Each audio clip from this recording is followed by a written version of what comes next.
안녕하십니까. 복고대통의 최강입니다. 우리가 요즘에 자금의 세상을 보면 온 세상이 다 안타까운 점들이 많습니다. 왜냐하면 우리 누구나가 다 완전하지 않습니다. 부족함이 많잖아요. 근데 누구나가 다 부족한데 다 서로 누구나가 다 서로 비난을 하고 비판을 하고 불평을 하게 되면 세상이 어때요? 아수라장 같습니다.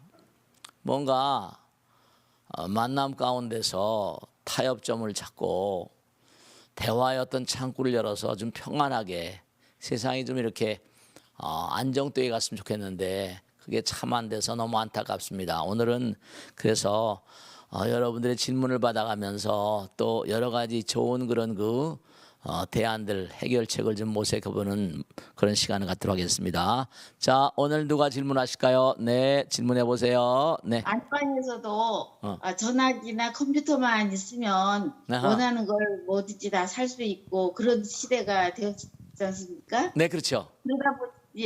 그러다 보니까 정말 필요 없는 물건들을 너무들 많이 사들이기도 하고요. 아하. 또 쇼핑 중독으로까지 이어진다는 그런 경우들도 많이 있는데요. 네.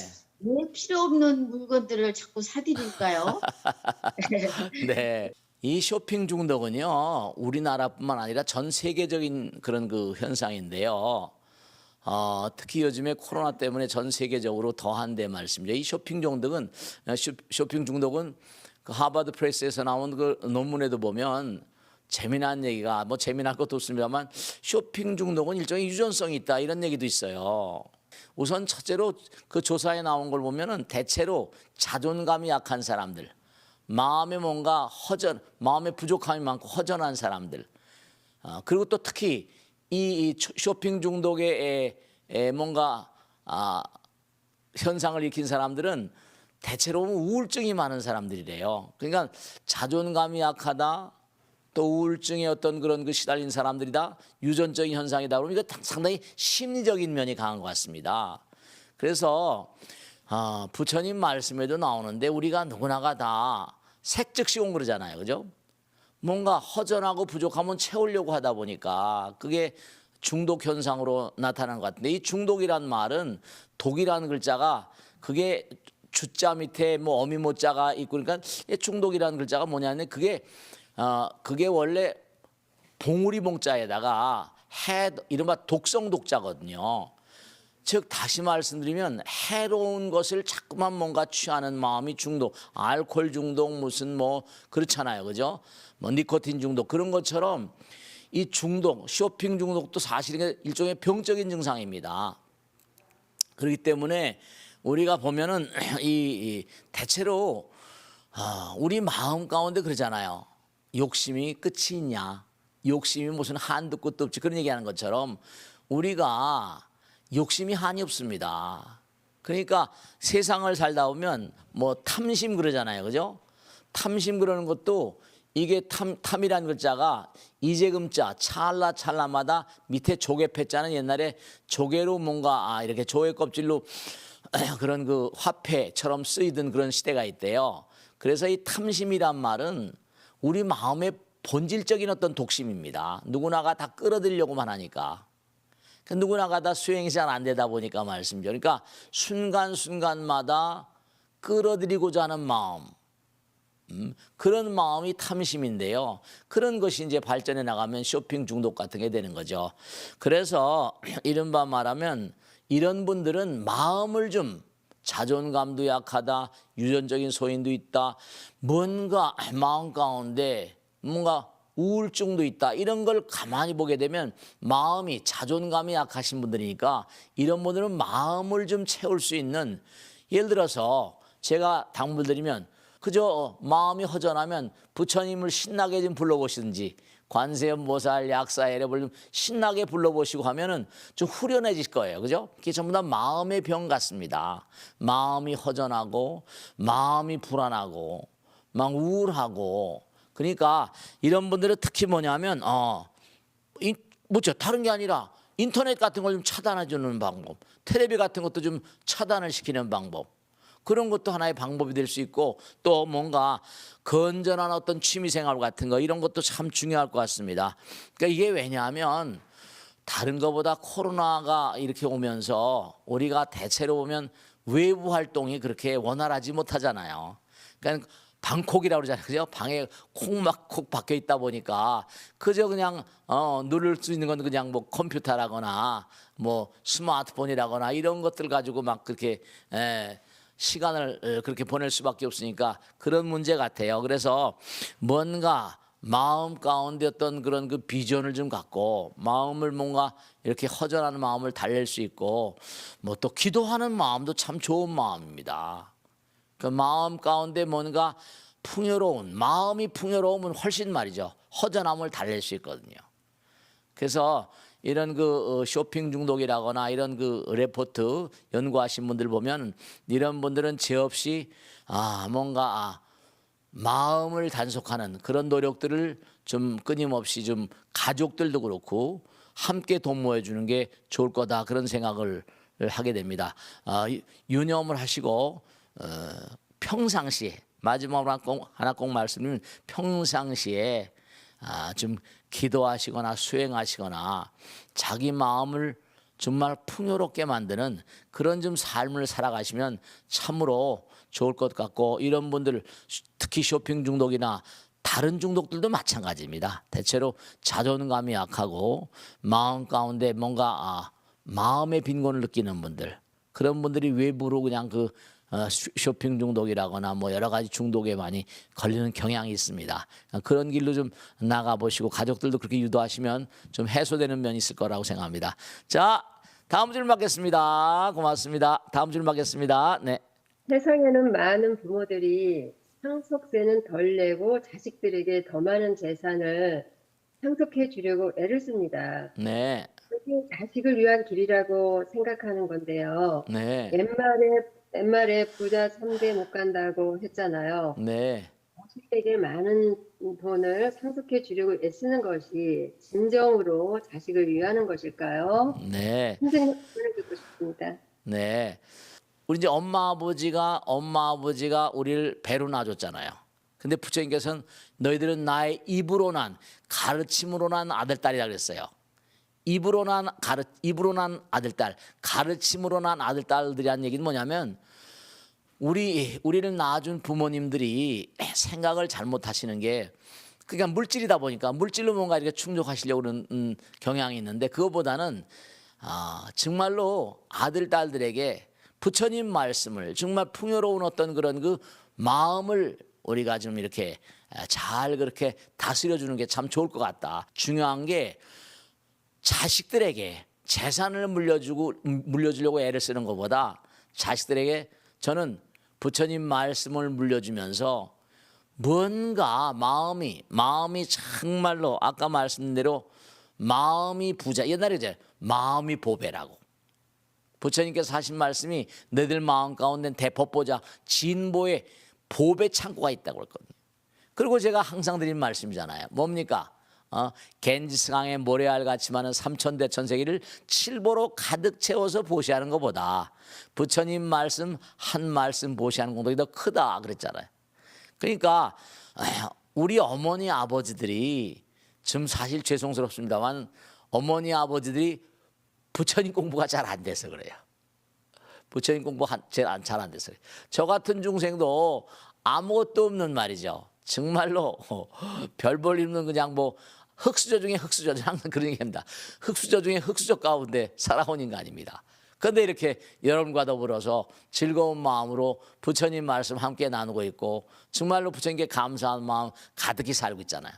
그러니까 꼭 당부드리겠는데 자식들에게 무슨 많은 재산을 상속하고 이러는 것보다 부처님 말씀이죠. 마음 가운데 풍요로운 어떤 영혼의 세계를 그렇게 뭔가 열어주시면 그 아들 딸들이 훨씬 더 의미로운 삶을 살아가게 될 것이다. 그렇게 말씀드릴 수 있습니다. 부처님의 아들 딸 되게 어머니 아버지의 아들 딸도 중요하지만 부처님의 아들 딸로서 뭔가 성화시킬 수 있는 그런 부모들이 되시면 정말 훨씬 더 훌륭하겠다. 그런 말씀을 좀 드리고 싶습니다. 정말 부처님 말씀대로 그대들은 나의 외동아들 같다. 그리고 그대들은 나의 나의 입에서 태어난 자식들이다 이랬어요. 그러니까 가르침에 의해서 태어났고 가르침에 의해서 만들어지고 또 그다음에 가르침의 상속자. 이 상속자라고 말했죠. 너희들은 나의 가르침의 상속자라고 그랬어요. 참 너무 아름다운 가르침입니다. 재물의 상속자가 아니라 너희들은 나의 가르침의 상속자다. 재산의 상속자가 아니다. 이렇게 말씀하셨어요. 그러니까 항상 우리는 가르침의 상속자.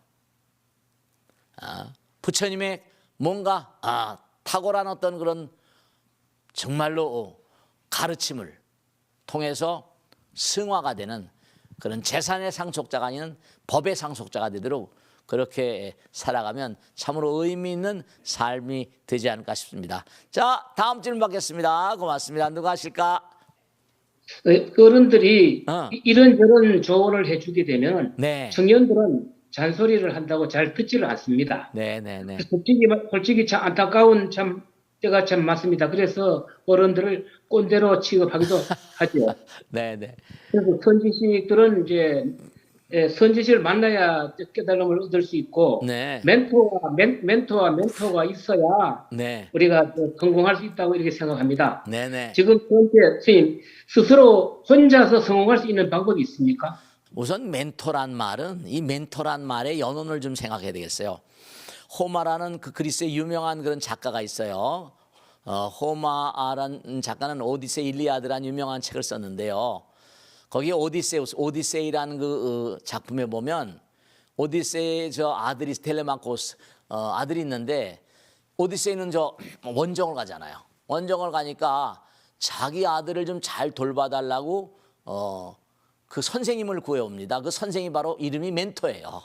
그러니까 지금도 멘토란 말이 거기서 나왔어요. 그러니까 오디세우스의 아들의 스승으로 삼았던 사람이 멘토입니다. 근데 사실 그 호마의 오디세이에 보면 그 멘토가 그 멘토 역할을 하는 그런 귀절이 그렇게 많지 않답니다. 뭐 여러 가지 얘기가 많은데 어쨌든 멘토가 그렇게 나오는데 이 중요한 건 뭐냐? 멘토가 정말로 어렸을 때는 말씀이죠. 어렸을 때는 그렇죠. 뭔가 어렸을 때 부모의 어떤 그런 그 가르침이 의미가 있을 수밖에 없습니다. 세상에 갓 나왔으니까 천재들도 아닌 바야 말씀이죠. 그러니까 어렸을 때는 정말로 부모가 그 역할을 충분히 해야만 합니다. 부모다운 부모들이 참 뭔가 그렇게 쉽지가 않으니까요. 특히 제가 불교를 하는 머리 깎고 사는 이런 그 중생이다 보니까 불교 신자들이 공부를 너무 안 해요. 카톨릭을 믿는 사람이라거나 전 옛날에 성당에 오래 다녔으니까요. 교회 다닌 사람들은 성경 공부라도 열심히 합니다. 그러니까 아이들에게 얘기하는 건 성경 같은 거 얘기하고 그러니까 아이들에게 불교를 믿는 분들은 불경 얘기 좀 합니까? 전 너무 안타까운 게 내가 불교 신자면서 아이들에게 부처님 가르침에 대한 어떤 그런 그 소신을 가지고 부처님 가르침에 대한 어떤 그런 강한 신념을 가지고 얘기하는 그런 부모들이 몇이나 있는지 잘 모르겠어요. 그러니까 정말 안타까운 건 다른 게 아니라 정말로 이 멘토라는 게 부모가 아이들이 커나는 동안 그리고 커나게 되면 아이들이 어차피 9세대가 엄마 아버지가 9세대가 되잖아요. 그러면 그때부터는 뭐냐? 아주 중요한 게 부처님을 가르쳐야 됩니다. 자기 스스로 경전을 볼 수 있고 자기 스스로 길을 찾을 수 있는 부처님께서 하신 말씀이 두 가지잖아요. 아주 중요한 게 나는 다른 거 너희들에게 얘기하고 싶지 않다. 나는 좋은 길 안내자다 그랬어요. 나는 좋은 의사다 그러셨어요. 그러면 길 안내자니까 부처님 같은 멘토가 어디 있습니까? 그러니까 아이들에게 스스로 기도하는 마음. 그러니까 우리 불교 신자들은 공부하는 어떤 그런 분위기가 아니에요.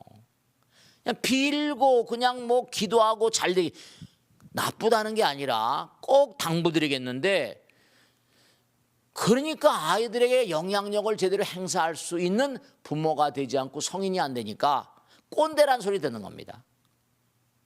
그러니까 꼰대란 이것도 전부 다 부모들 책임이고 성인들 책임입니다. 그러니까 이게 참 안타까운 거예요. 스스로 성공하는 게 어려운가? 저는 제가 분명히 말씀드리겠는데 저는 부모가 없이 컸습니다. 정말로. 부모를 전혀 만나 뵙고 뭐 나를 낳아준 엄마 아버지를 모르니까요. 엄마를 내가 본 적이, 아버지는 아버지들이라고 그랬으니까요. 근데도 부처님의 안내 따라서 저는 천주님 따라 기도했습니다. 어렸을 때. 그러니까 제가 과감하게 말씀드릴 수 있는 건 아이들에게 부처님을 가르치세요. 부처가 누군지도 모르지만 기도하는 마음을 키우시라고요. 그래야 됩니다. 이건 그러니까 제대로 부모들이 영향력을 행사하지 않으니까 어른들을 꼰대라고 그러고 어른들을 함부로 막 하고 어른들을 살상하고 때리고 막 그럽니다. 아이들에게 스스로 성공할 수 있는 이른바 안내자, 멘토, 부처님, 하나님 좋습니다. 그걸 딱 마음 가운데 심어주셔야 돼요. 자, 이 정도 마치고요. 여러분들이 정말 꼭 당부드리겠는데 내가 어느 자리에 어떤 위치에 있다 하더라도 내가 나이가 들어가면 저절로 나의 밑에 수하의 직원들이 있습니다. 또 나의 아들, 딸들이 있고요. 주변 나의 이웃일가 친척들이 있습니다. 내가 정말로 그분들에게 어떠한 그런 평가를 받는가. 여러분죠? 공부하지 않고 정진하지 않으면 세상은 여러분을 인정해 주지 않습니다. 우리 지금 100세 시대라고 그러는데 100세 시대를 잘못 가고 있어요. 몸만 건강하면 건강이 아닙니다. 마음이 건강해야 돼. 마음이 건강해야 돼. 오늘은 정말로 지혜로운 어떤 조언을 해줄 수 있는 그런 그 어르신들, 그리고 그런 그 어르신들의 말씀을 잘 들을 수 있는 그런 그 후회가 되려고 한다면 정말로 서로 다 노력을 해야 되는 그런 그 상황이라는 걸 꼭 말씀드리고 싶습니다. 자, 오늘도 함께해 주신 여러분 정말 감사드립니다. 고맙습니다. 다음 주에 또 다시 뵙겠습니다. 고맙습니다. 감사합니다. 마치겠습니다.